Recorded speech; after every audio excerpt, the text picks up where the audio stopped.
Israel planning to expand military operations in war-torn Gaza, with the Security Cabinet approving a proposal by the Prime Minister to take over Gaza City.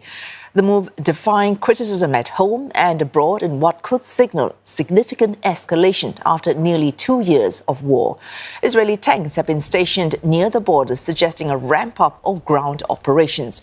Prime Minister Benjamin Netanyahu had earlier suggested a full takeover of the Strip, but the approved plan has narrowed the focus specifically to Gaza City. That is the largest city in the enclave.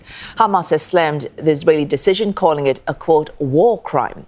The Security Cabinet in Israel adopting the plans by majority vote. It also approved 5 principles for ending the war, which includes a post-war civilian government that is not Hamas or the Palestinian Authority. The United Nations calling for an immediate end to the war, while warning also against further escalation. And China also expressing serious concerns. The British Prime Minister stressing that more fighting will only mean more bloodshed, while Australia's Foreign Minister has urged Israel not to take a path that will only worsen an already dire humanitarian crisis. Israel saying it will provide humanitarian aid outside of conflict zones, promising also to issue evacuation orders before engaging in combat. The United Nations says the IDF currently controls 3/4 of the enclave. And for more, Blake Sifton joins us live from Tel Aviv. Blake, that suggestion that this passing of this approving of the plan by the Israeli Security Cabinet suggests a significant escalation in a 22-month-long conflict. Is that the Israeli intention?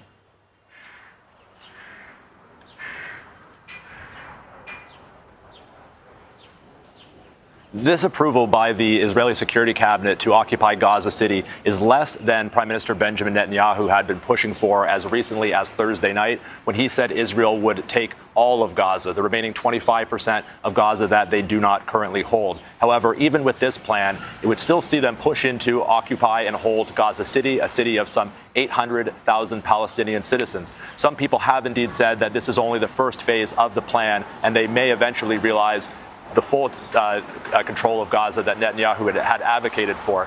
Now, the Israeli military is said to be completely against this plan, partly because they fear it will cause high casualties amongst Israeli soldiers. And Chief of Staff Eyal Zamir had apparently urged the Security Cabinet to approve encircling Gaza rather than seizing the entire thing. Some have also said that perhaps this is only a pressure tactic, that they won't actually go into Gaza City, and that this is just an effort to convince Hamas to come back to the negotiating table at ceasefire talks in Doha, Qatar. However, Prime Minister Benjamin Netanyahu is under an incredible amount of pressure from his far-right coalition members. They have long advocated for the conquest of all of Gaza and the resettling of Gaza and the displacement of the population there. Now, Netanyahu, speaking on Thursday night before this vote, did say that Israel is not annexing Gaza, they are not administering Gaza, and that instead, once they have disarmed Hamas and demilitarized Gaza, they will hand over control, civil control, to an unknown entity. They said that won't be Hamas and it won't be the Palestinian Authority, but they have not articulated who that would be. Blake, we've already looked at serious reservations from several quarters, including the UN and China, the UK, Australia. What has the reaction been both within Israel and outside of Israel been to this plan?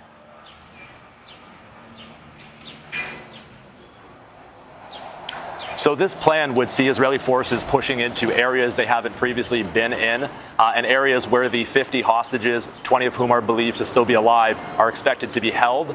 The Israeli military has expressed serious concerns that when they move into these areas, Hamas could execute the hostages, as they did last year when they executed 6 hostages as Israeli forces moved in. Hamas does not want them rescued. They've said that they will execute them. So the family members of these hostages are horrified by this development. They've said essentially this decision is a death sentence for their relatives. Last night, as these discussions were held, they protested in Jerusalem outside the venue, but also across the country. And we expect to see the weekly Saturday protest, the hostage protest, very, very large this week, very intense.